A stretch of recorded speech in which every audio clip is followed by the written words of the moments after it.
ustedes saben que las ondas las han escrito siempre como están escritas acá. Ustedes cuando trabajaron con Oscar seguramente deben haber escrito las ondas de esta manera.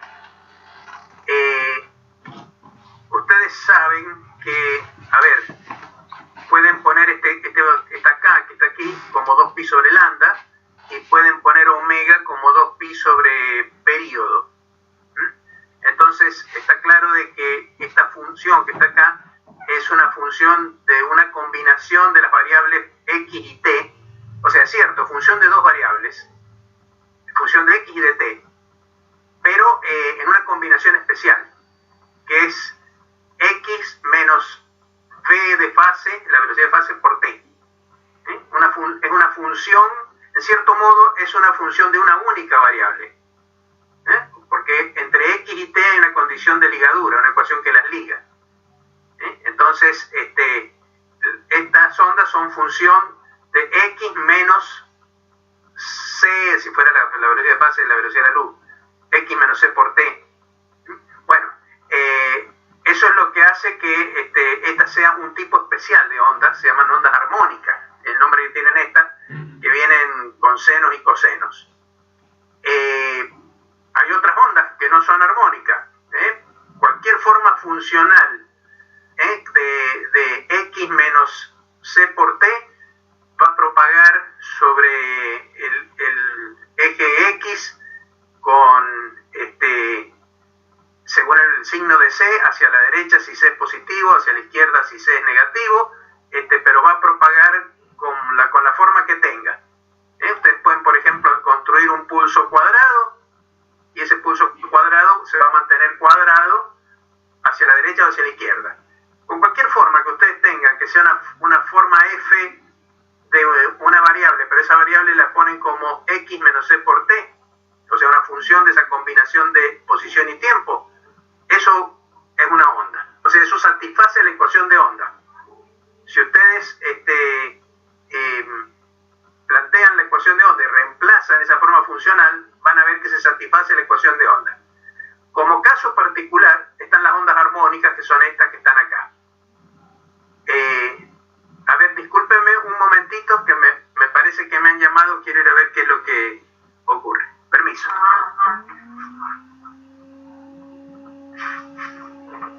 ¿Qué pasa conmigo? ¿Qué pasa?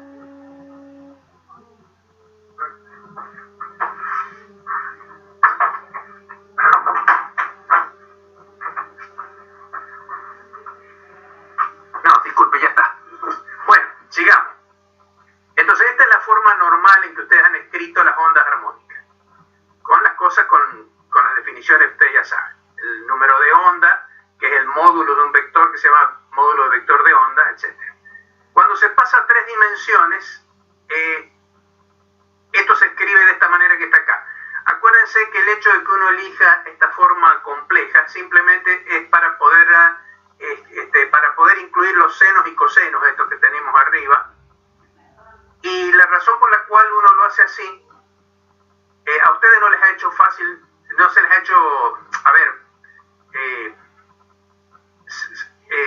se tratan para hacerlo de una manera más fácil en la forma de senos y cosenos para verlo como cantidades reales. Pero la forma compleja, esta que está acá, es mucho más útil por muchas razones en la física.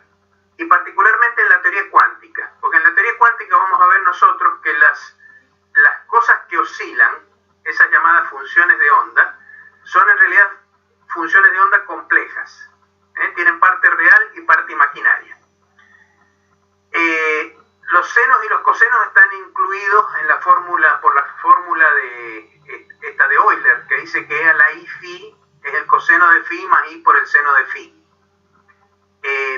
O sea que en estas formas exponenciales, acá lo que podríamos desarrollarlo, abrir un paréntesis acá y escribir esto como coseno de k por r menos omega t más I por seno de k por r menos omega t. Eso sería una onda compleja de estas. Pero es esencialmente lo mismo que ustedes vieron. La fase inicial, phi 0, que figura acá, y la alfa onda cero es la misma que la phi cero desplazada en pi sobre 2. Porque el coseno y el seno son la misma cosa. Ustedes escriben seno y acá escriben el coseno con un pi sobre 2 de diferencia, es el seno. Así que cualquiera de estas dos formas ustedes podían usarlas con total impunidad. No hay que hacer diferencia entre el seno y el coseno fuera a aportar una cosa extraña. Lo único que cambia es la fase inicial de la onda, nada más. Entonces es la misma cosa. Acá esta fase inicial puede estar incluida dentro del número A. Este número A que está acá, en general es un número complejo, que tiene una parte real, que es su módulo, A sub 0, y la parte compleja, que es E a la I phi 0. Como el producto de potencias de igual base suma el exponente, entonces si yo a lo escribo de esta forma desarrollada que tengo acá a la derecha, acá en la fórmula de la función, me queda un producto de E a la I phi 0 por E a la I kr menos omega t, entonces ahí se suma la fase phi 0, esa fase inicial que está acá arriba. Entonces, cuando uno escribe las ondas en forma compleja, todas las fases iniciales las pueden meter adentro de este factor de amplitud, A, un factor constante. Bueno, dicho eso, esto que está acá son claramente la expresión de ondas planas. ¿Cómo se sabe eso? Pues muy simple. Si ustedes toman una foto del campo manteniendo a un instante de tiempo fijo, le sacan una foto dejando fijo el tiempo, entonces lo que tienen es que tienen una condición acá para la fase, que es si t va a ser constante en todo el espacio, entonces ustedes tienen que k por r menos omega t. Si ustedes consideran todos los puntos que tienen igual fase, entonces k por r menos omega t es igual a una constante, porque todos tienen la misma fase, todos los puntos de la misma fase, o sea, todos los puntos de un frente de onda. Acuérdense que los frentes de onda son todos los puntos que tienen la misma fase, o sea, lo que está ubicado sobre un frente de onda, por ejemplo, está subiendo, o todo está bajando, pero todo junto, misma fase. O sea, esta cantidad que está acá es constante. Si considero un instante de tiempo t constante, entonces lo pasan junto con la otra constante al otro lado y les queda que k escalar r es igual a una constante. Y esa fórmula, se escribe en r como x, y, z por los versores y el vector k también con los versores, es la ecuación de un plano perpendicular al vector k. Entonces los frentes de onda, de estas ondas escritas de esta manera, son frentes de ondas planos. Bueno, eso es lo que está escrito acá abajo. La expresión vectorial de un plano en el espacio es que k escalar r es igual a una constante. Y donde k es el vector perpendicular al plano. Y r es un vector cualquiera de posición dentro del plano. Bueno, esta es la ecuación del plano, que es una ecuación lineal, como ustedes se imaginan. O sea, si la desarrollan en coordenadas cartesianas, van a tener una ecuación del tipo z igual a por x más b por y, una cosa por el estilo. Bueno, muy bien. Eventualmente más una constante independiente. Así como la ecuación de la recta en el plano, y igual a mx más b. Bueno, acá sería z igual a por x más b por y más una constante. Le va a salir k escalar r igual a. O sea, es la ecuación de un plano. Bueno, eso entonces respecto de cómo vamos a describir las ondas. Las ondas las vamos a describir siempre de esta manera, de esta forma exponencial. Es más fácil para trabajar porque si uno tiene que hacer alguna derivada sobre estas funciones, son derivadas de funciones exponenciales, vamos a ver que la vamos a hacer más adelante. Y entonces la derivada del exponencial es una cosa mucho más fácil de hacer que estar derivando senos y cosenos. Y las integrales también son mucho más fáciles para las exponenciales que para las funciones trigonométricas. Bueno, otra cosa es que se llama velocidad de fase y velocidad de grupo. Ustedes saben, acá tienen escrita la expresión de la fase de todos los planos que tienen una misma fase, es decir, esta es la fase, K escalar R menos omega, que acuérdense que es función de K por T, pero si quieren llámenle omega seca. K por R menos omega T más phi 0 igual a una constante, A'. Todos los puntos de un plano de fase cumplen esta condición. Por supuesto, si cambio A', cambio de plano de fase. Si la cambio en 2pi A', entonces salto de un plano de fase al siguiente. Y así sucesivamente. Entonces la relación entre X y T, ¿sí? Para estos planos, da la cinemática de estos planos. Da la cinemática. De acá, de esta ecuación cinemática que relaciona a X sobre los planos con T, ustedes pueden hacer la derivada en el tiempo y lo que van a encontrar es que la velocidad de fase es el cociente entre la cantidad omega y la cantidad K. A ver, esto es, si no lo quieren hacer así, que es más formal, esto es para una onda cualquiera, en 3 dimensiones, etcétera, pero escriban que omega es 2pi por frecuencia y que K es 2pi sobre lambda, tachan el 2pi y van a ver que la velocidad de fase les queda escrito como nu por lambda, que es la famosa relación, acá está escrita, que lambda por nu igual a c.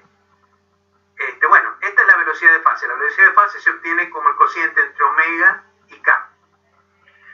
Ahora, una de las, ustedes pueden, tomando, fíjense que acá yo he escrito omega de K. Esto es válido para una onda, de todas las ondas posibles, es válido para una onda. Pero fíjense que si ustedes acá escriben omega de K, en el caso de las ondas electromagnéticas, omega es igual a C por K. Entonces tachan K arriba y abajo y les queda que la velocidad de fase es C, que es la velocidad de la luz. Ahora, para las ondas de de Broglie, eso no es cierto. Acuérdense que habíamos sacado la relación de dispersión más arriba. Entonces, en ese caso, ¿qué ocurre? Que para cada onda hay una velocidad de fase diferente. De acuerdo al valor de K, o sea, de la longitud de onda, o si quieren, de su frecuencia, hay una velocidad de fase diferente. En las ondas electromagnéticas, no. La velocidad de fase es una sola para todas ellas. Porque como omega es C por K, yo tacho K y C es constante. Entonces, todas las ondas electromagnéticas, independientemente de su longitud de onda, tienen exactamente la misma velocidad. Entonces, ¿qué pasa? Si yo hago una interferencia de onda, que es lo que está escrito acá, está hecho en una dimensión, pero con la forma exponencial, y recordando que si uno suma diferentes ondas con diferentes longitudes de onda, o sea, con diferentes K, acuérdense que el K es 2pi sobre lambda, dejando el lado del hecho de que es una variable recíproca de la longitud de onda, pero si voy a sumar sobre longitud de onda, lo mismo que si voy a sumar sobre diferentes números de onda. Entonces, bueno, un paquete, lo que se llama un paquete de onda, que es una interferencia de ondas, se escribe de esta manera que está acá, recordando que K es una variable continua. Entonces, una suma sobre diferentes ondas se escribe como una amplitud para cada onda por la respectiva onda y sumado sobre las diferentes longitudes de onda, sobre los diferentes números de onda. Va la integral entre menos infinito y más infinito, porque acuérdense que el número de onda puede ir hacia la izquierda o hacia la derecha. Bueno, acá tienen un ejemplo más gráfico de eso. Acá tienen una serie de funciones que si las suman a todas pueden llegar a ser infinitas, porque acuérdense que estas van variando en forma continua. Acá tienen una integral. Entonces Entonces, si las suman a todas, ustedes pueden construir una interferencia de todas estas ondas y obtener un paquetito como el que está dibujado acá al costado. Ahora, ¿qué pasa? Si se tratara de ondas electromagnéticas, todas ellas se mueven con la misma velocidad. Entonces, como se mueven todas con la misma velocidad, este paquete que está acá también se va a mover con la misma velocidad. Porque simplemente cuando yo formo el paquete en un dado instante y después lo dejo que evolucione, que se vaya, todas las ondas van a conservar la misma relación de fases una respecto de otra, y cuando se sumen el paquete no se va a deformar y va a tener la misma velocidad que tienen todas estas. Esa velocidad se conoce con el nombre de velocidad de grupo, la velocidad con que propaga el paquete.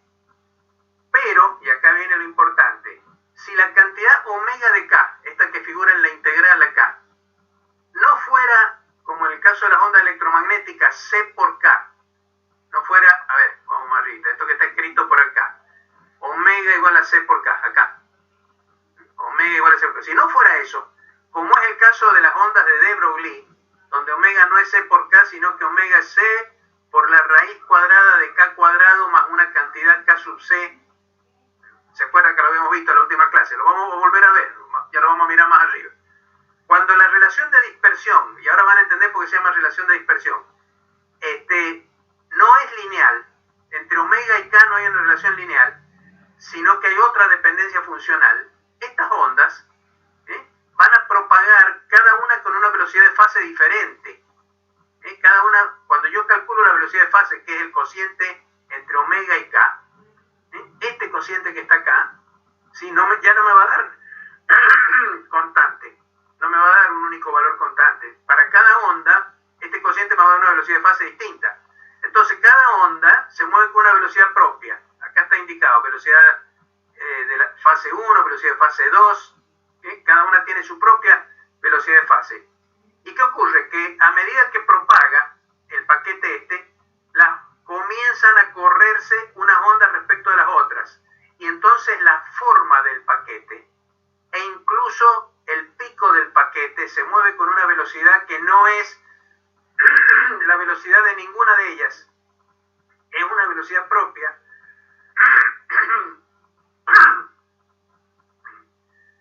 Disculpen, está la época de las alergias y mi garganta siempre lo nota. Les decía, este paquete hace dos cosas. Por un lado se dispersa y por otro lado no tiene la velocidad de ninguna de estas ondas, sino una velocidad intermedia entre todas ellas, que se conoce con el nombre de velocidad de grupo. Cuando el paquete comienza a deformarse, se dice que el medio que hace eso es un medio dispersivo.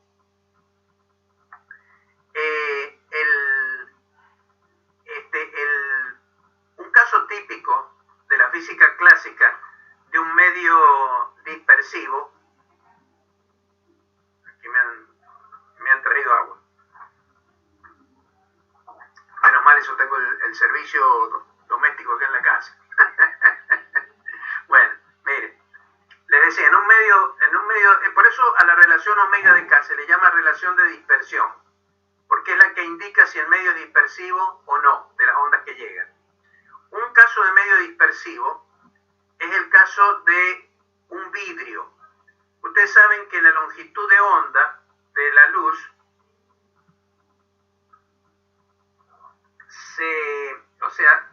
depende que el índice de refracción hace que la longitud de onda de la luz dependa del índice de refracción en el interior del vidrio, y que ese índice de refracción depende de la longitud de onda. Por eso el vidrio dispersa más el rojo que el violeta, o el violeta que el rojo, no me acuerdo cuál es el que se dispersa más, pero se dispersan de manera diferente el rojo y el violeta, y esa es la razón por la cual un prisma puede abrir el espectro electromagnético de la luz visible. Por eso aparece el arco iris, porque el índice de refracción depende de la longitud de onda. Como el índice de refracción está relacionado con la velocidad de la luz en ese medio, con la velocidad de velocidad de fase depende de la longitud de onda. Y eso hace entonces que el vidrio sea un medio dispersivo para la luz.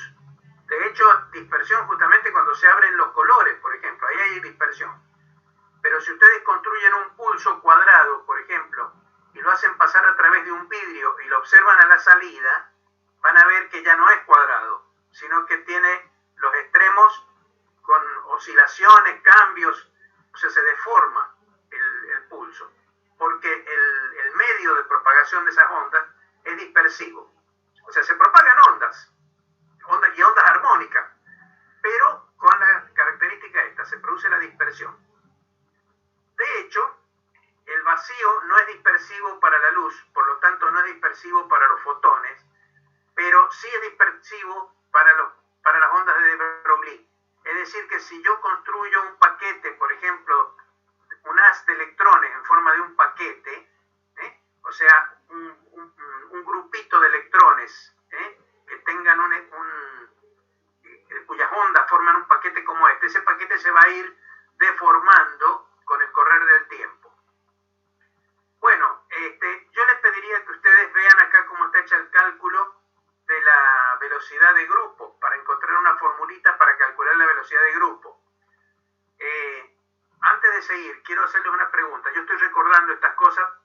Ustedes vieron la velocidad de grupo con Oscar, ¿verdad? Pregunto esto porque no quisiera seguir avanzando con más detalle. Y quiero saber si más o menos se está entendiendo. ¿Estoy conectado? ¿Ustedes me están oyendo? Hola, profe. Sí, profe, se escucha. Sí, ¿Se escucha? Sí, se va entendiendo. ¿Y lo vieron con Oscar el tema de velocidad de grupo? Yo no lo recuerdo. Velocidad de fase sí vimos, Sí. pero de Claro, grupo tampoco recuerdo, profe. la velocidad de fase es la velocidad que se llama de onda. No lo vimos. Ah, Sí. Ahora, la velocidad de grupo es la velocidad de cuando uno hace una interferencia y construye un paquetito con interferencia. Uno hace interferir ondas, la suma, como en este dibujo que está acá. A ver, en este dibujito. ¿Un promedio, profe, de velocidades? Está en el medio, está entre ellas, pero el asunto es cuánto vale. ¿Cuánto vale? ¿Cómo le adjudico una velocidad al paquete si se me está deformando? O sea, porque la cúspide del paquete, por ejemplo, el punto central, ¿con qué velocidad se mueve? ¿Con la más rápida o se queda atrás? ¿O va con la más lenta? ¿Estará en algún punto intermedio? La pregunta es ¿cuánto vale en forma exacta? Ay, no recuerdo, profe. Sí, Bueno, ¿No es un promedio? No se hagan problema. Ya no el promedio, pero ya les muestro. Ahora entonces les voy a mostrar porque iba a pasar por el lado la cuenta acá, pero no, hagamos la cuenta con todo cuidado. En el libro de Beiser lo van a encontrar hecho con las funciones trigonométricas. Yo acá lo he hecho con las funciones exponenciales, porque ya que vamos a usar exponenciales, usémoslas. Les muestro. Tomen para calcular la velocidad de grupo, vamos a hacer una interferencia de dos onditas. Ambas acá tienen una amplitud cero, la amplitud la he tomado dividida en raíz de 2pi por una cuestión de elegancia nomás, pero no es porque sea necesario. Acá tienen las dos, estas dos onditas, solamente dos ondas vamos a hacer interferir. Estas dos ondas tienen un número de ondas K más un cierto delta K y la otra tiene un valor K menos delta K. O sea, difieren en longitud de onda. Y también tienen una diferencia en frecuencia entre omega y delta omega, más delta omega y omega menos delta omega. ¿Sí? Obviamente, la que tenga mayor frecuencia va a tener menor, la que tenga omega más delta omega va a tener una longitud de onda más corta. Será lambda menos delta lambda, que es lo mismo que K más delta K, porque K es la inversa de lambda, así que cuando una crece la otra va al revés. Bueno, entonces escribimos esas dos onditas, acá las tienen. Una, en vez de poner kx menos omega t, pongo K más delta K por x menos omega más delta omega omega por T, y a la otra la escribo igual, pero con el signo cambiado, K menos delta K y omega menos delta omega. Y las sumo a las dos. Entonces tengo una suma de dos exponenciales. ¿Sí? Ahora las descompongo a ambas exponenciales, como por aquella propiedad de las exponenciales de que el producto de exponenciales de igual base suman el exponente. Entonces escribo el primer término, lo escribo con el producto de e a la i kx menos omega t por e a la i delta k por x menos delta omega por t.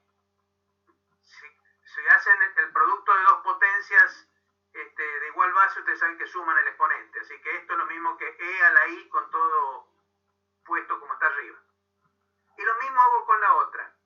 Entonces tengo un factor común, que es e a la i kx menos omega t. Lo saco afuera.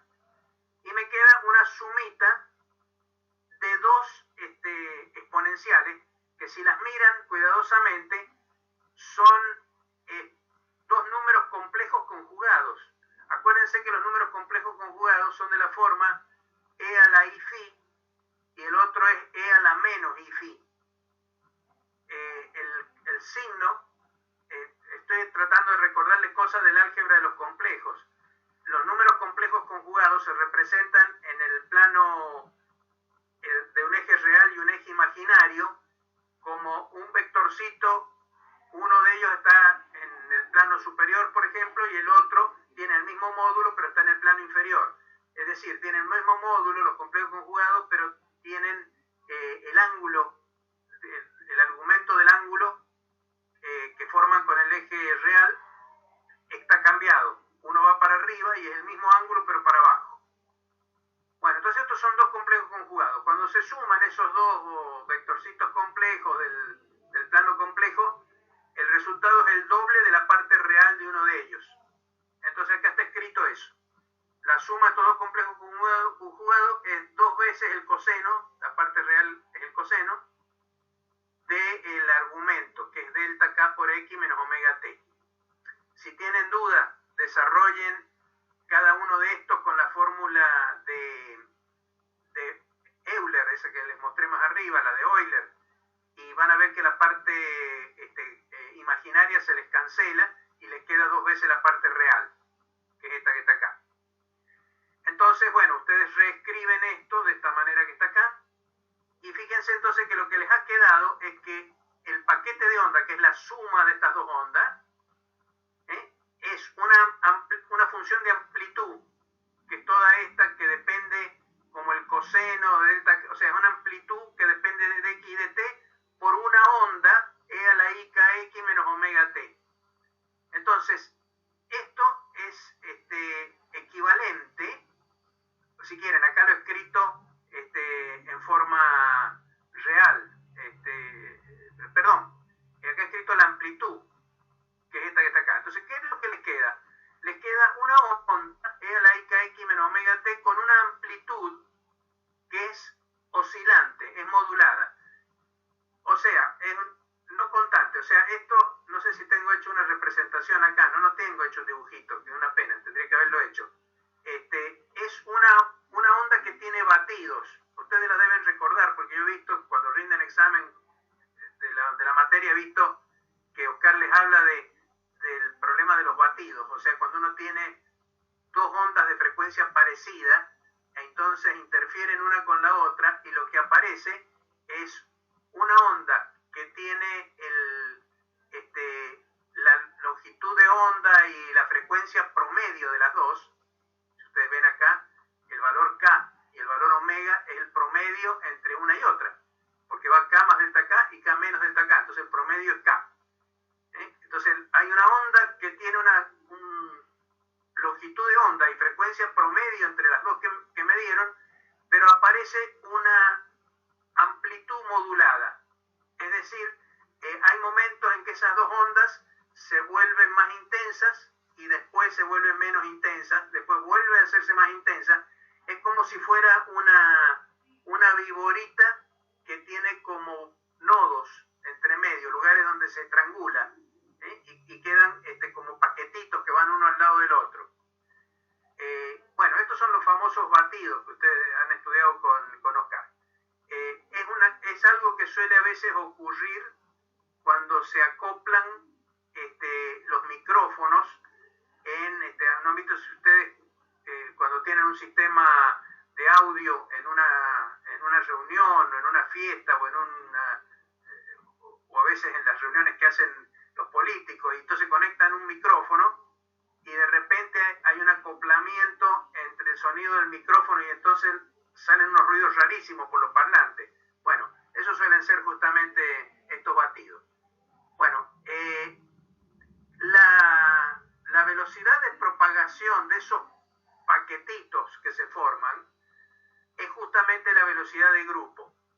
Si ustedes miran la fórmula de la amplitud, esta que está acá, esta es la que da los paquetitos. La otra es una onda, E a la I, K, X menos omega T, es una onda que es igual en todas partes. Pero la amplitud es la que determina la propagación de los paquetitos. Y se está propagando también como una onda, porque es un coseno de delta K por X menos delta omega por T. Su velocidad de fase, la velocidad de fase de la modulación, es la velocidad de grupo de la onda.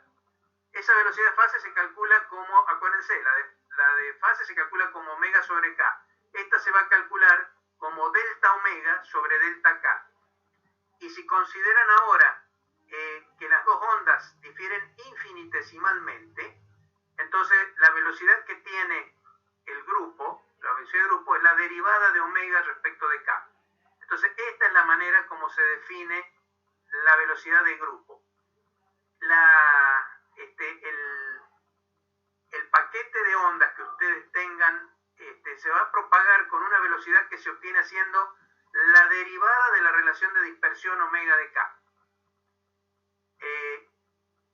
Por ejemplo, acá tienen específicamente el cálculo en 3 dimensiones,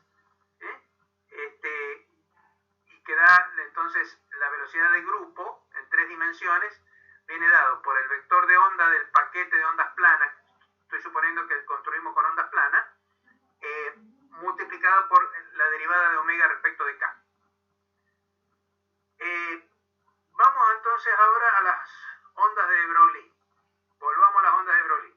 Bueno, lo que les queda más abajo, en la última parte, es el recuerdo ese, como les digo, de las condiciones de interferencia y difracción de ondas, que son todas cosas que ustedes, esto sé que lo han visto con seguridad con Oscar, porque es un tema que lo he visto en los exámenes, así que ahí no tengo duda. Con velocidad de grupo tenía algún tipo de dudita. Entonces, estas ondas, cada una de ellas, propagan con una velocidad que es su omega dividido en su K.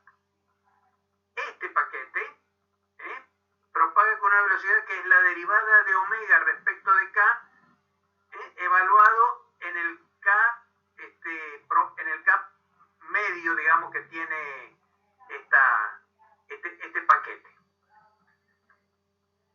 Vamos entonces ahora a las ondas de de Broglie. Vamos a las ondas de Broglie, a ver dónde está. Bueno, fíjense, en las ondas de Broglie, entonces lo que hizo de Broglie tomó las mismas relaciones que estaban planteadas para los fotones, que la energía de un fotón era h nu y que su cantidad de movimiento era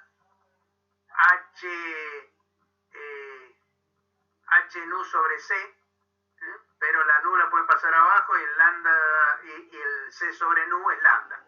Entonces P es h sobre lambda. Y recordemos que para los fotones, para las ondas electromagnéticas, la energía, que relativísticamente es mc cuadrado, es directamente c por p. Para las ondas de materia, de Broglie entonces toma esto y hace una especie de generalización, y además no solo una generalización, sino además hace una analogía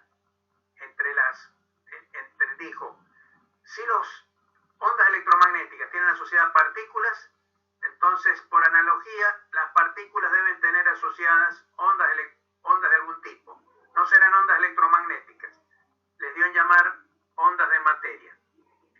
Y planteó para ella las mismas ecuaciones, que E es h nu y que P es h sobre lambda, salvo que las escribió distintas. ¿Por qué? Porque dijo, bueno, tengo partículas. A ver, arriba lo que uno tiene son ondas, nu con nu y lambda, y calculo para los fotones el E y el P. Acá al revés, uno tiene de partida partículas, entonces tiene un E y un P, una energía y una cantidad de movimiento. ¿Qué longitud de onda y qué frecuencia le corresponderá? Bueno, las mismas que antes. La energía puede ser la energía relativista, entonces uno tiene las fórmulas de la relatividad, y la cantidad de movimiento relativista. Pero claramente ahora, si la energía está relacionada con la frecuencia y la cantidad de movimiento está relacionada con la longitud de onda, y la energía está relacionada con la cantidad de movimiento por esta fórmula relativista, está claro que entre frecuencia y longitud de onda ya no va a haber una relación como la que había para la luz, sino que estas ondas tienen lo que se llama una relación de dispersión diferente, que es la que está calculada acá más abajo. Entonces les había dicho que la relación de dispersión terminaba escribiéndose, acá está escrita, la número 3, esta de acá. Eso significa que el vacío, que para los fotones, para la luz, no es un medio dispersivo, para las ondas de Broglie sí es un medio dispersivo. Si yo construyo un paquete de ondas de Broglie, se me va a deformar a medida que transcurra el tiempo. Bueno, después habíamos visto el asunto de decidir si los electrones que tienen estos efectos de onda son o no ondas o son partículas. ¿Qué es lo que son? Nadie ha podido jamás separar al electrón de su onda piloto, por lo tanto, de su onda de materia. Por lo tanto, no carece de sentido plantearse si son dos cosas distintas. Si hay una onda aparte del electrón, o si hay una onda electromagnética aparte del fotón. ¿Por qué? Porque nadie ha conseguido separar jamás la presencia de los fotones de las ondas electromagnéticas ni a los electrones de estas ondas de De Broglie. Al punto que hoy en día lo que se cree simplemente es que los entes, las cosas, los entes significan una cosa. Las cosas que existen en el mundo subatómico tienen un comportamiento dual. A veces se presentan de una manera, a veces se presentan de otra. Lo característico de una partícula, y esto es importante, lo característico de una partícula es su localización. Una partícula es un objeto que puede ser localizado en una región pequeña del espacio. Ustedes saben, ya desde la física clásica, cuando uno habla de una partícula en física clásica, por ejemplo, uno toma el planeta Tierra o el planeta Marte y estudia su órbita alrededor del Sol como si Marte fuera una partícula. ¿Es Marte una partícula? Si es una tremenda piedra de 5.000 kilómetros de radio, la Tierra tiene 12.000 kilómetros de diámetro, ¿se la puede tratar como una partícula? Bueno, en la teoría clásica ustedes saben que lo que se hace es se define una partícula como un objeto cuyo movimiento, como siempre, en la física todo se trata de medir. Es un objeto en cuyo movimiento los errores de medición de la posición son mayores que el tamaño propio del objeto. Entonces, si, por ejemplo, yo considero el movimiento de la Tierra alrededor del Sol y en mi problema no voy a considerar lo que ocurre, voy a admitir errores en la medición de la posición respecto al Sol del orden de los miles de kilómetros, no tiene sentido considerar el tamaño de la Tierra. Se considera la Tierra directamente como una partícula porque su tamaño es más pequeño que el de los errores de medición que se pueden cometer. Sobre 150 millones de kilómetros, 15.000 kilómetros es una cantidad relativamente pequeña, 10.000 kilómetros. Entonces, no hace falta, para estudiar los movimientos planetarios, tomar en cuenta el tamaño del planeta. Si eso no ocurriera, entonces hay que incluir cosas del tamaño de la Tierra. Por ejemplo, si yo quiero estudiar el movimiento de la Luna alrededor de la Tierra, tengo que tomar en cuenta también el movimiento de la Tierra cuando la Luna la empuja para adelante y para atrás, porque ahí ya estamos hablando de tamaños donde el tamaño de la Tierra empieza a ser comparable con el problema astronómico que estoy estudiando. Una partícula en general siempre es un objeto que puede ser localizado dentro de una cierta zona de un cierto tamaño. Normalmente localizado en un tamaño menor que el error de medición que podemos cometer. O sea, un objeto que está dentro de un cierto delta X suficientemente chiquitito. Cuando uno dice chiquito, tiene que decir chiquito respecto de qué. Es chiquito respecto de los instrumentos de medición que tenemos. Por ejemplo, la llegada de la luz a los detectores de la luz. A ver, ¿cómo se detecta? Imaginemos un poquito cómo se detectaba la llegada de la luz sobre una placa fotográfica antes de que se descubrieran esto los CCD o avanzara la tecnología de los CCD. Después hablamos de los CCD. Lo que se hacía era había una emulsión química. Acuérdense que esas eran las famosas películas que se podían velar. Si ustedes las sacaban y esa película la ponían a la luz, se les arruinaba. Entonces tenía que estar en lo oscurito. Había una emulsión química donde habían granitos de alguna cierta sustancia. No sé, nitrato de plata, por ejemplo, bromuro de plata, no sé, una cosa así. Cuando la luz llegaba a uno de esos granitos, entonces ese granito cambiaba su estructura química y entonces cambiaba de color. Entonces, y se fijaba en un nuevo estado estable, y ahí ya quedaba entonces la película fija, el famoso negativo que le llamaban. Cuando entraba la luz por la cámara se producía una imagen sobre la película, y entonces en los lugares donde había oscuridad los granitos no cambiaban su estado. En los lugares donde llegaba luz los granitos cambiaban su estado, etc. Y entonces sobre todos esos granitos, por supuesto, es una emulsión fotográfica muy fina. Entonces parece una imagen continua cuando uno toma el negativo, pero en realidad son granitos de emulsión uno al lado del otro.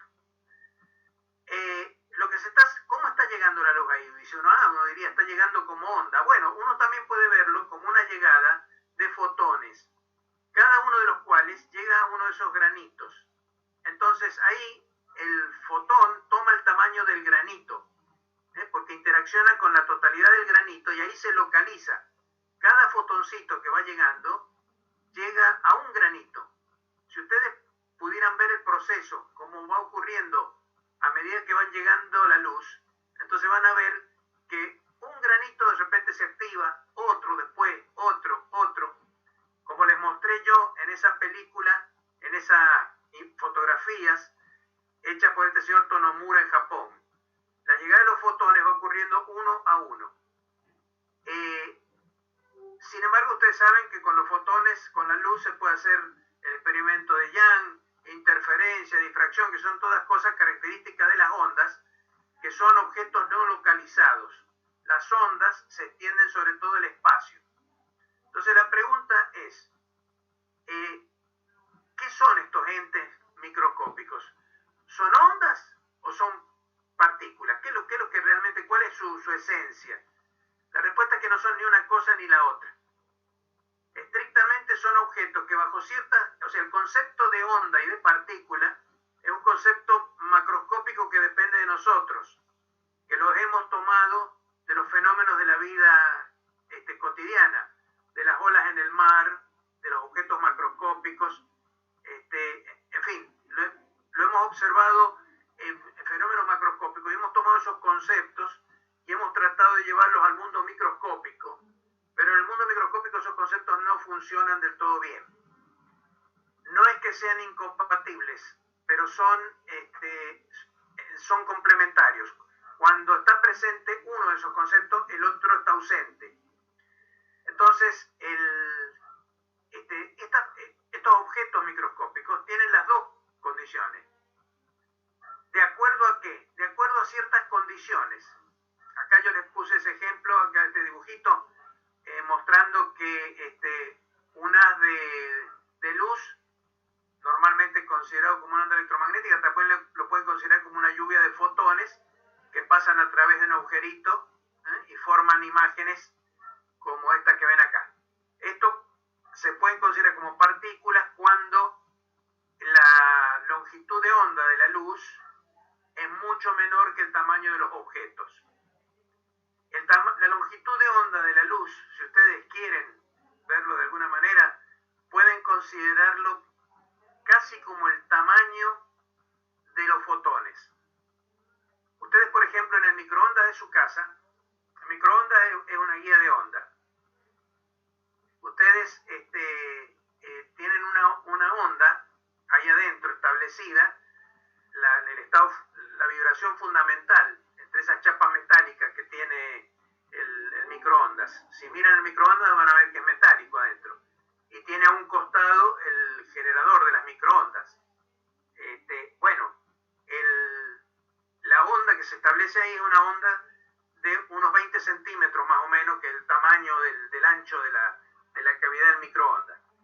Y si meten ahí la comida, la microondas, ¿qué hace? Agita las moléculas, sobre todo las de agua, que tienen un momento dipolar eléctrico, y entonces cuando la onda va para arriba, va para abajo, va para arriba, para abajo, las moleculitas empiezan a ir para arriba, y para abajo, y para arriba, y empiezan a transmitir ese movimiento a los átomos vecinos, y generan calor desde la masa, desde el interior de lo que han colocado. Es el microondas. Pero también pueden imaginar que lo que tienen allí es un bombardeo con fotones de 20 centímetros de diámetro.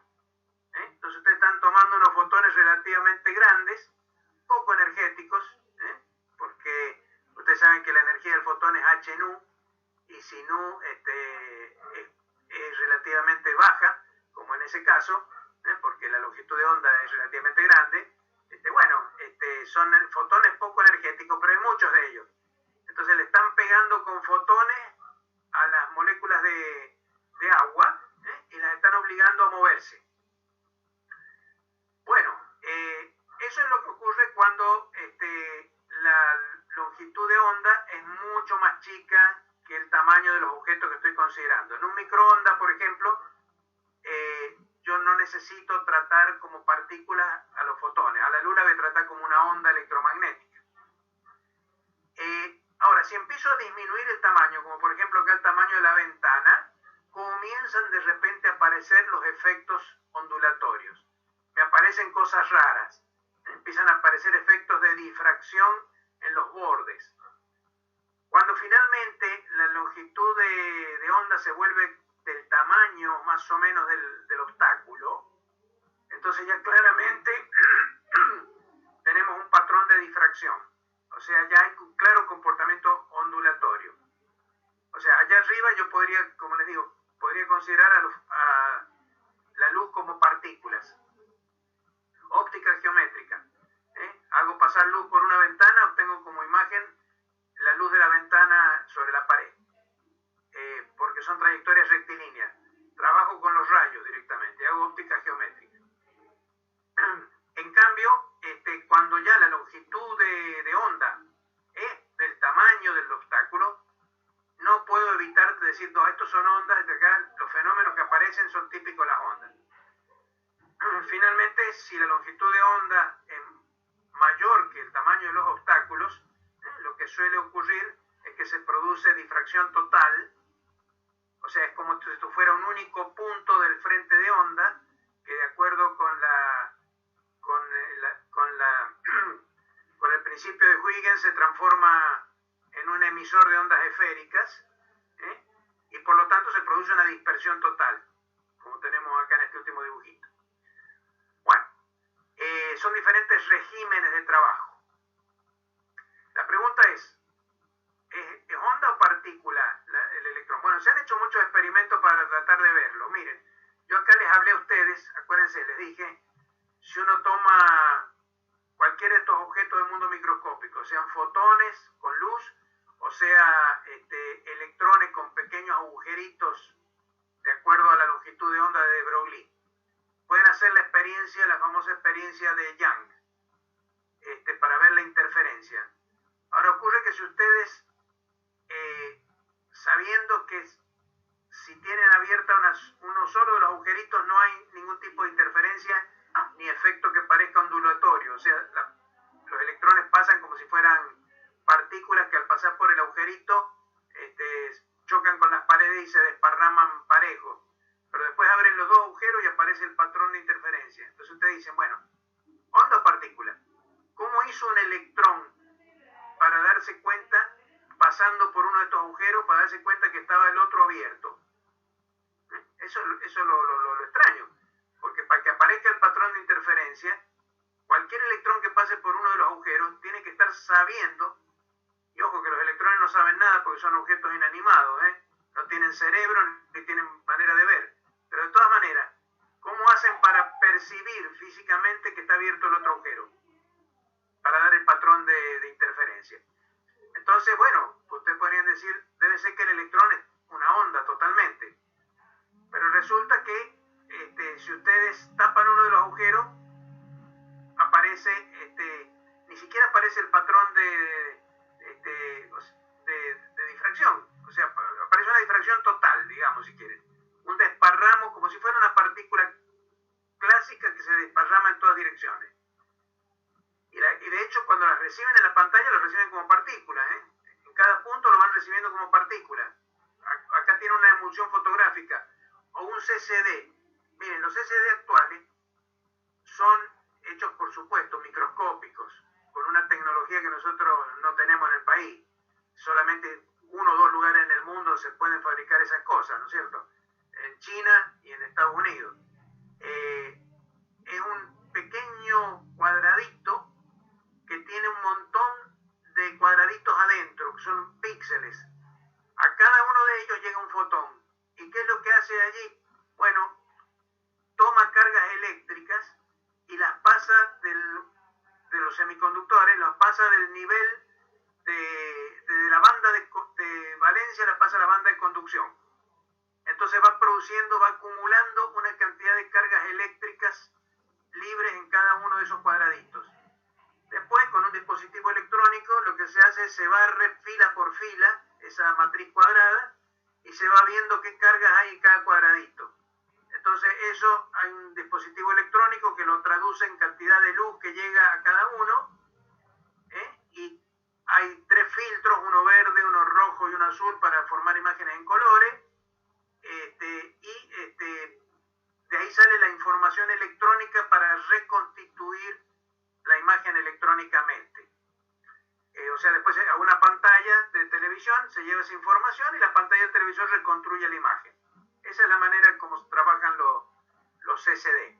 Pero esencialmente es lo mismo que las viejas emulsiones fotográficas.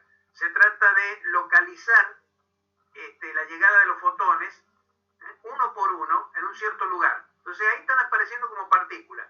Entonces te dicen, qué raro.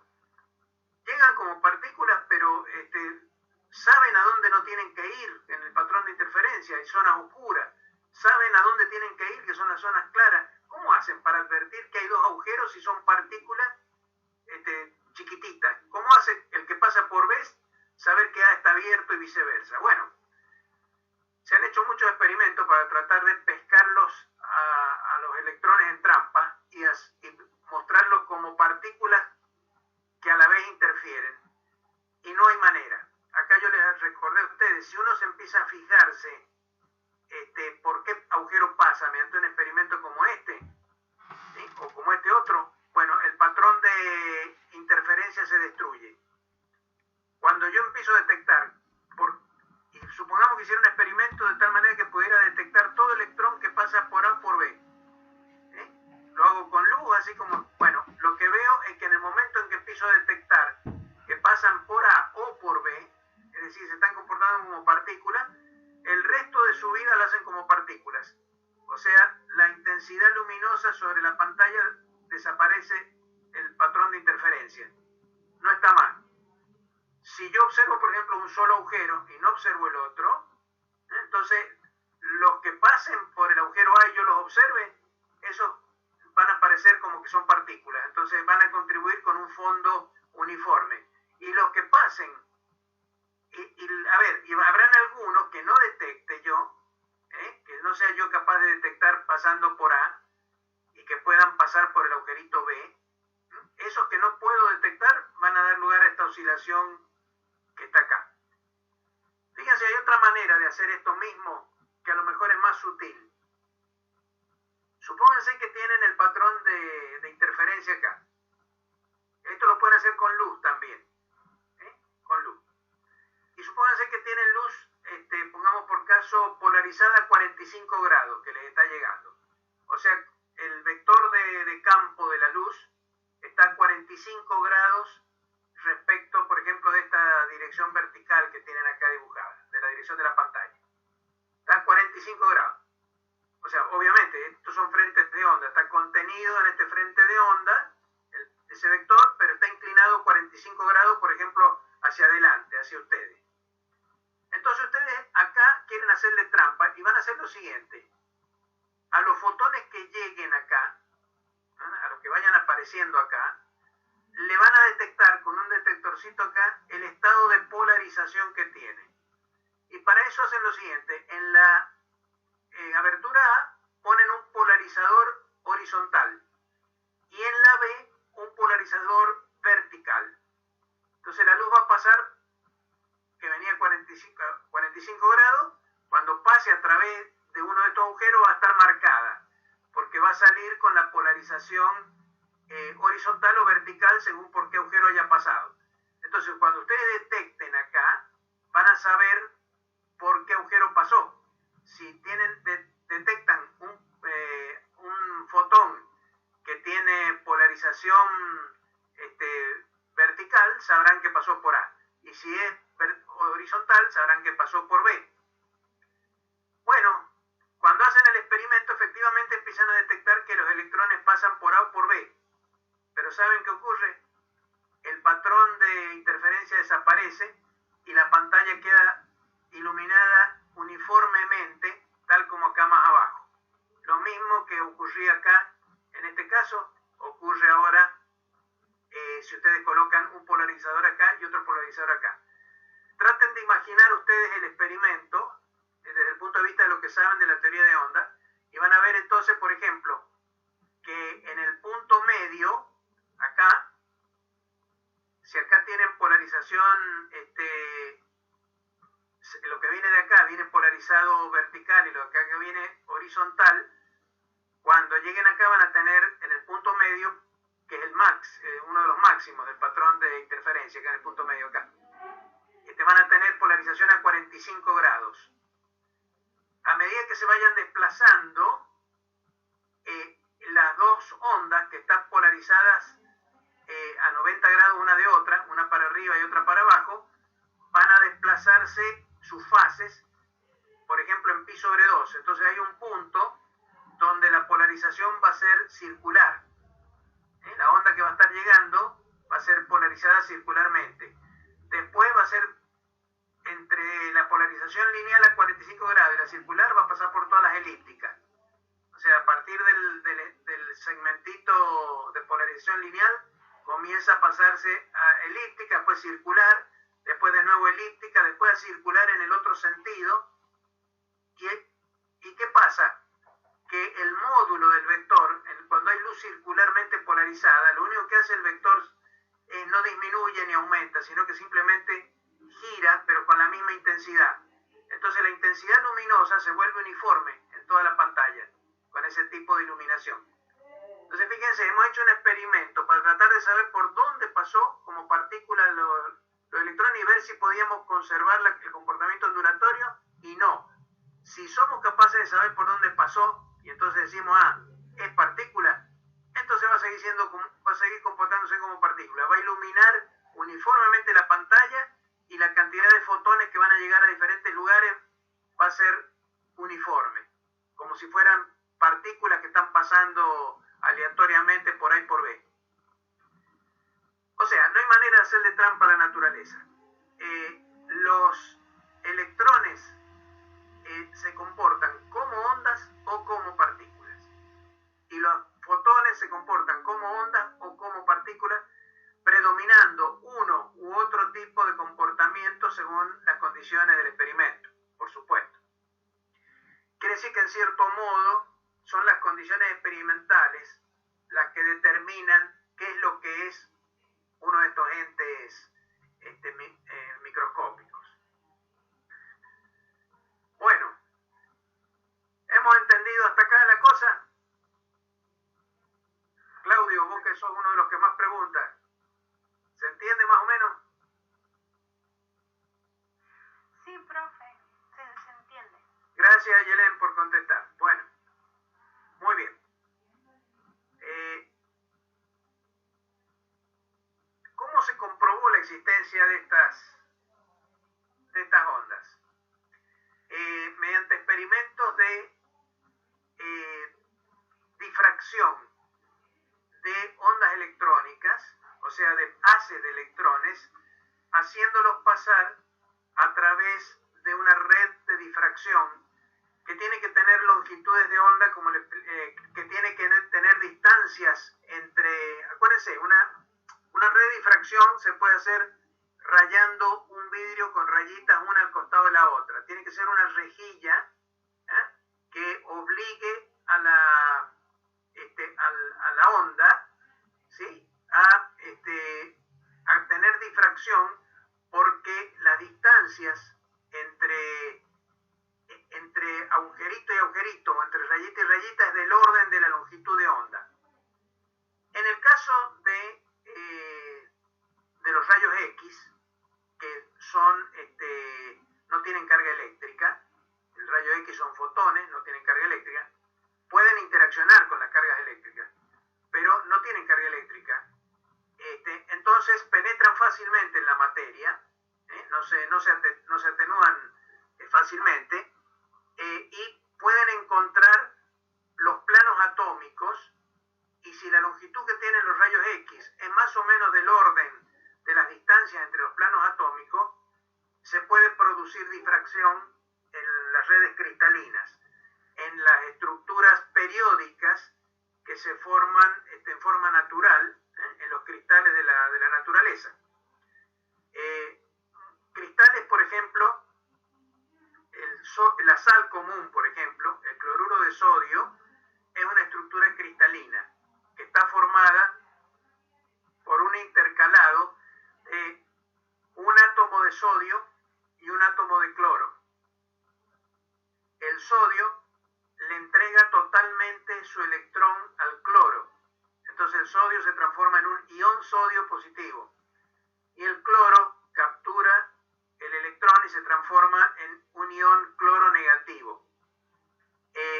Y para disminuir la energía comienzan a pegarse estas cargas eléctricas una con otra. Entonces aparece una red que tiene un átomo de intercalados, iones de sodio con iones de cloro. Bueno, hay otros también, está por ejemplo el fluoruro de hidrógeno, que también es una cosa parecida, pero la sal común es nada más que ustedes la conocen. Y la sal común cristaliza. Y el acomodamiento de los átomos se hace en una red cúbica, se empiezan a disponer en un cubo. Entonces en ese cubo tienen en un vértice, a ver si hay algún dibujito más abajo que pudiera haber hecho. A ver. Kaiser o en cualquier libro ustedes busquen la estructura cristalina del cloruro de sodio y ahí lo van a ver bien. Se forman entonces estructuras que tienen una cierta geometría y aparecen planos que son prácticamente perfectos. Eso es lo que hace que la sal común, los granitos de sal, mírenlo en la sal gruesa, ustedes van a ver que la sal gruesa puesta al sol se muestra a veces brillante, refleja muy bien el sol, porque tiene unos planos atómicos que son planos de corte de los átomos, que son muy planos, muy perfectos. Entonces reflejan muy bien. La idea entonces es que estos planos tienen más o menos la longitud de onda adecuada para hacer difracción de estas ondas de de Broglie.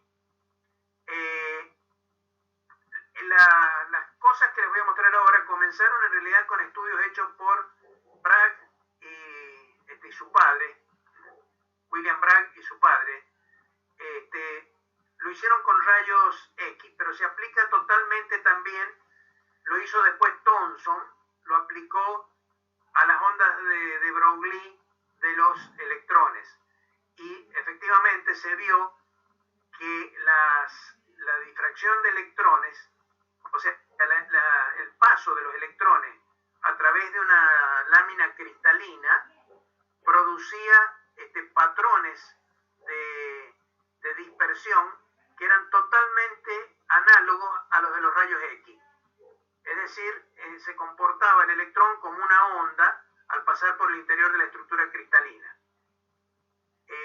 En el caso de los electrones, es necesario que tengan alta velocidad, alta energía cinética.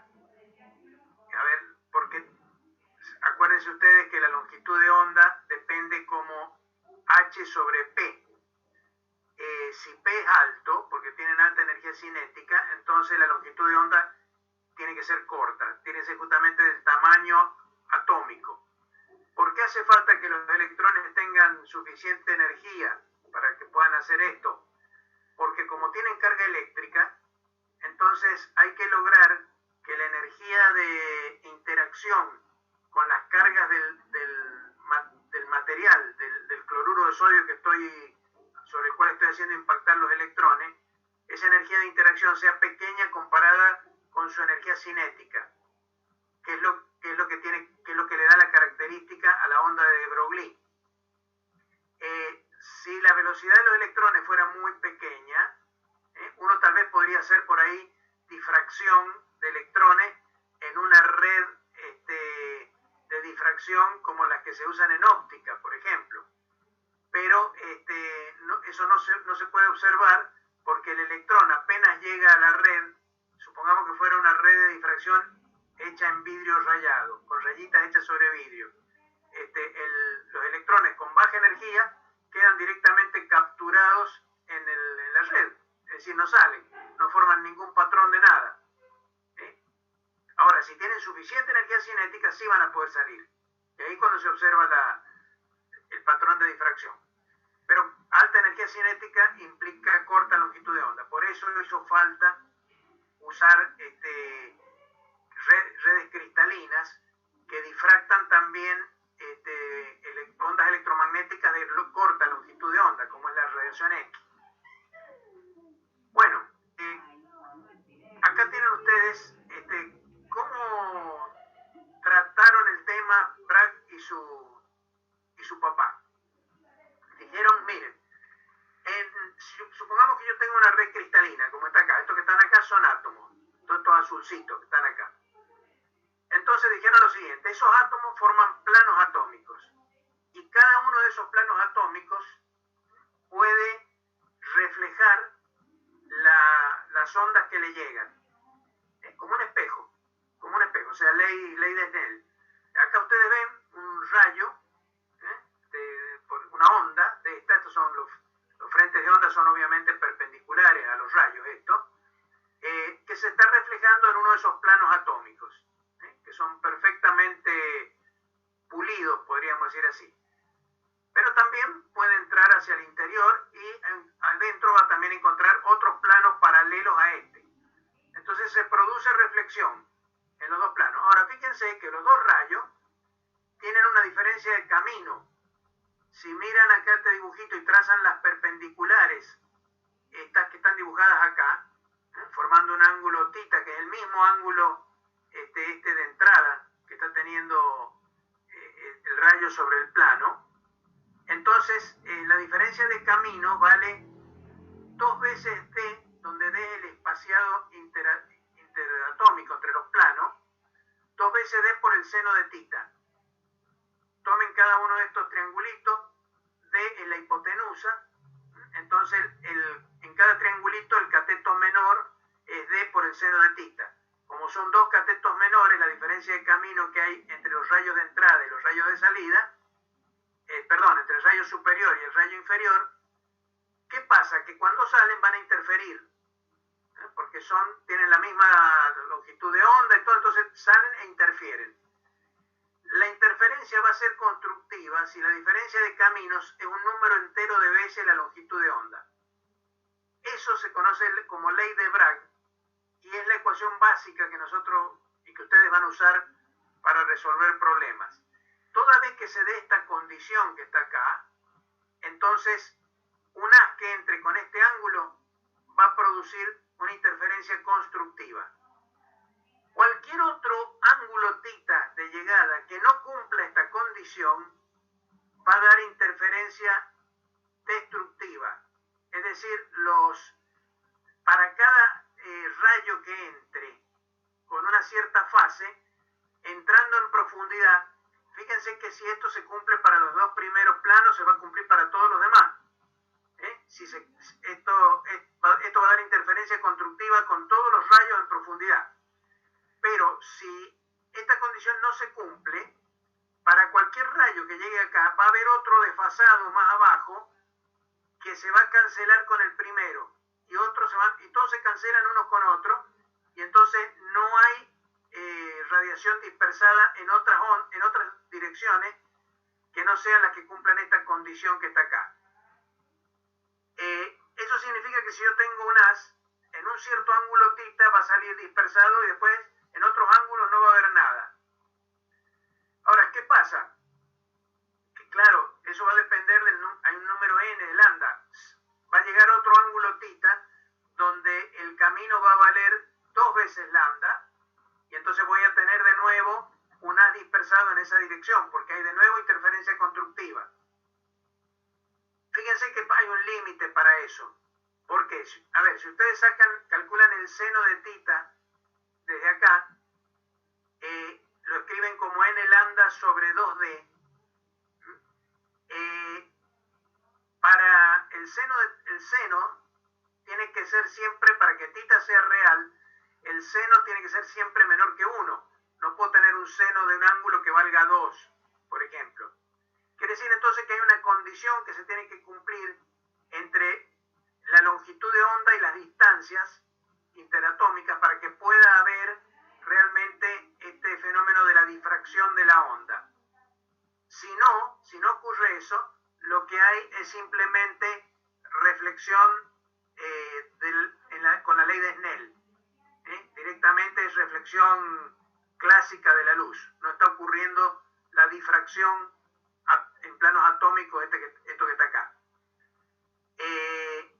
Esa es la razón por la cual si yo quiero ver objetos muy pequeños, necesito tener longitudes de onda muy pequeñas.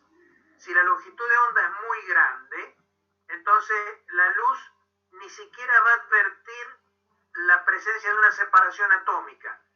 Si los fotones que estoy largando son de un tamaño lambda, acuérdense que le dije, lambda es más o menos como el tamaño del fotón, es un fotón muy grande, no va a advertir las diferencias de distancia entre centros dispersores. Entonces, ¿qué hace? Rebota como luz común. Entonces, tenemos un espejo común y silvestre. En este caso, entonces hay una condición que se tiene que cumplir. Y fíjense que el número n pasa en el 2D para el otro lado. Supongamos que se está cumpliendo que eso es menor que 1, pero si yo tomo el n y va creciendo el n, va a llegar un momento en que n por el otro número va a ser mayor que 1. partir de ahí no tengo más direcciones de interferencia constructiva. O sea, hay un límite también para la cantidad de n's, para el número de órdenes de difracción que podemos tener. Bueno, fíjense ustedes, una formulita muy simplecita, pero tiene un montón de cosas encerraditas acá, ¿eh? Bueno, esta es la ley básica de la dispersión de Bragg. Bueno, si leen el libro de Beiser, que les recomiendo que lo lean porque estas cosas están ahí, ahí les va a recordar cómo calcular para diferentes tipos de estructuras las distancias interatómicas. Eso se calcula con el número de Avogadro, la densidad del material, en fin, una serie de cosas. Ustedes lo que tienen que recordar también es que acá, estos son los que yo he dibujado acá, son los llamados planos principales de esta estructura, pero hay otros planos. Si ustedes miran un poquito, están los planos diagonales. Por ejemplo, el que va entre uno de estos y otro en diagonal que está más abajo. Entonces, no es que hay muchas familias de planos que se pueden considerar. Para cada familia de plano va a haber también un conjunto de haces difractados.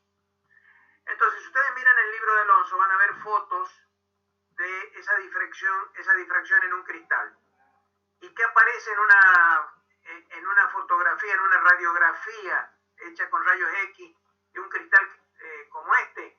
Aparecen un montón de puntos distribuidos en diferentes direcciones. A partir de esos puntos, esos puntos son consecuencia de la estructura cristalina. Hoy en día se hace al revés. Como se sabe cómo son los diferentes tipos de estructuras, si uno para un material conoce su diagrama de difracción, puede deducir cuál es la estructura que tiene. Así, de esa manera se llegó al descubrimiento del ADN. El ADN, Crick y Watson eran físicos. O sea, no eran biólogos como la gente puede creer. Eran físicos. Y lo que hicieron fue un estudio de cristalizaron ADN, dispusieron las cadenas de ADN una al lado de la otra formando una estructura cristalina y le aplicaron rayos X y obtuvieron un patrón de difracción terriblemente complicado, pero fueron capaces de deducir a partir de él que la estructura del ADN era el de la doble cadena que nosotros conocemos. Bueno, acá más abajo les habla un poquito sobre qué es un cristal atómico. Hay muy pocas estructuras que puedan servir, hay muy pocas maneras de llenar el espacio con estructuras periódicas que sean exactamente geométricas y se repitan siempre así sobre todo el espacio. Por ejemplo, en el plano, las únicas redes básicas que hay son estas que están acá. Se llaman redes de Bravais. En el caso del plano hay 5. Están dibujadas acá. Y se obtienen con 2 vectorcitos, que se llaman vectores de la base, y un ángulo. Acá tiene la red rectangular, por ejemplo, la red cuadrada, que cuando los 2 vectorcitos están a 90 grados y tienen el mismo largo. La rectangular tienen A y B, después la romboidal, tienen la red más general, que es la del paralelogramo, esta que está acá, y la red triangular o hexagonal, si quieren llamarle, que es esta otra que está acá, donde los vectorcitos toman el mismo valor y están a 60 grados unos de otros. Hay algunas estructuras tridimensionales que los átomos toman ciertas estructuras bidimensionales unidas son planos unidos con otros planos por unas ligaduras de tipo piramidal. Por ejemplo, el grafito. El grafito es carbón, donde se forman estructuras como esta estructura hexagonal, y hay capas de estas superpuestas unas con otras que tienen poca ligadura. Estas capas son fuertemente ligadas en el grafito, pero entre capa y capa hay poca ligadura. Entonces el grafito es una forma de carbón con la cual ustedes pueden escribir, porque el lápiz tiene una mina de grafito, porque cuando ustedes la deslizan, van dejando capitas de estas hexagonales que se van deslizando y quedan sobre el papel.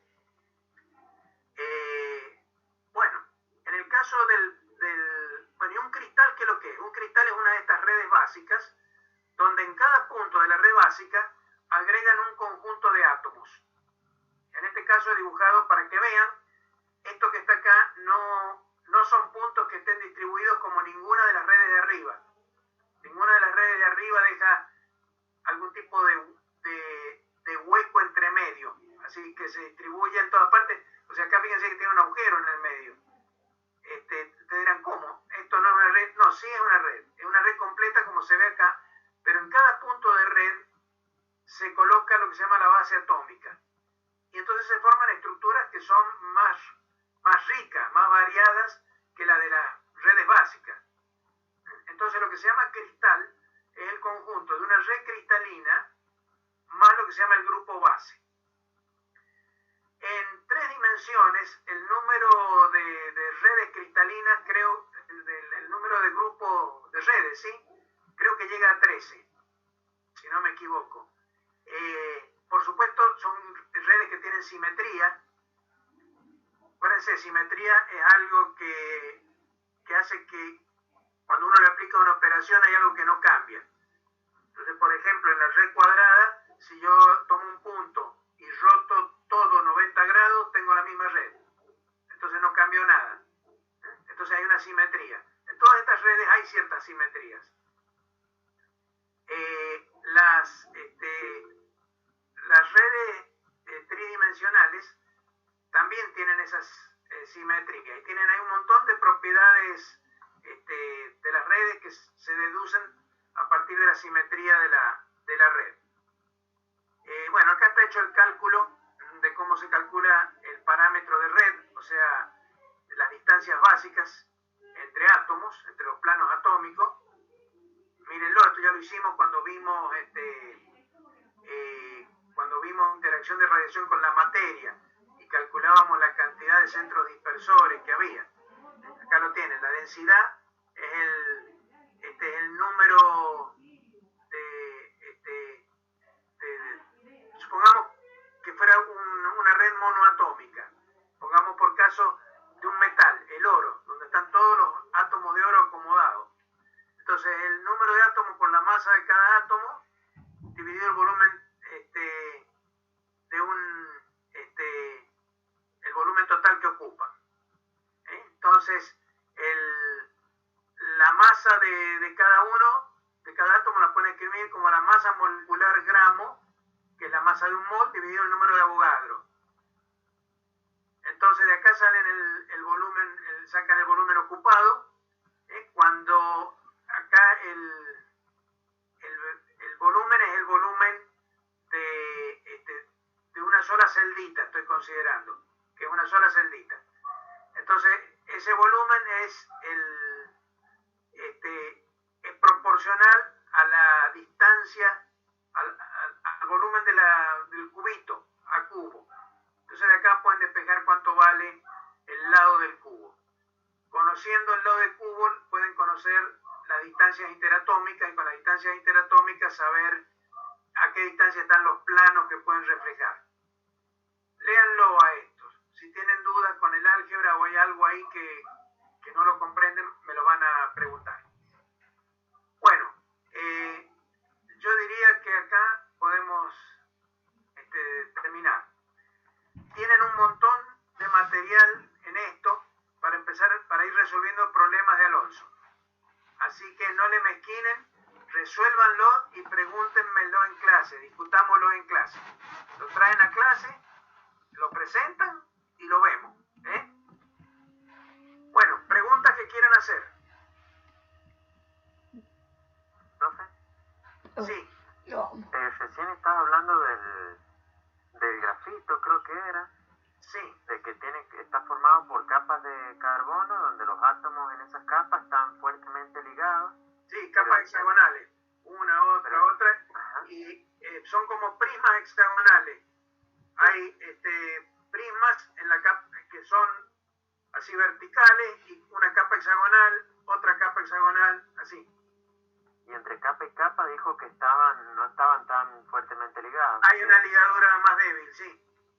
Y, Eso hace que esos planos se puedan deslizar fácil uno encima de otro.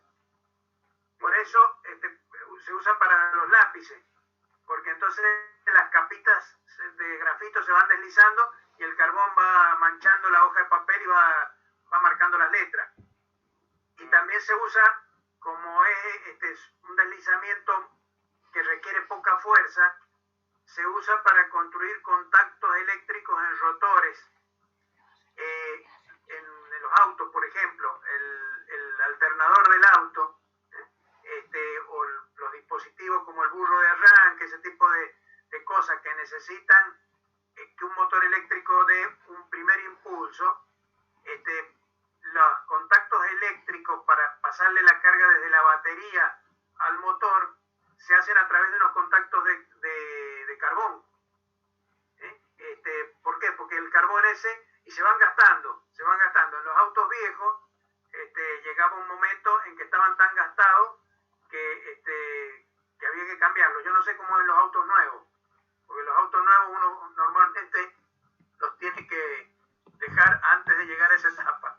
Pero en los autos viejos que eran más durables, los carbones había que cambiarlos cada tanto, pues se gastaban. Son contactos eléctricos que deslizan, cuando está el rotor ahí, lo va tocando, y se va gastando.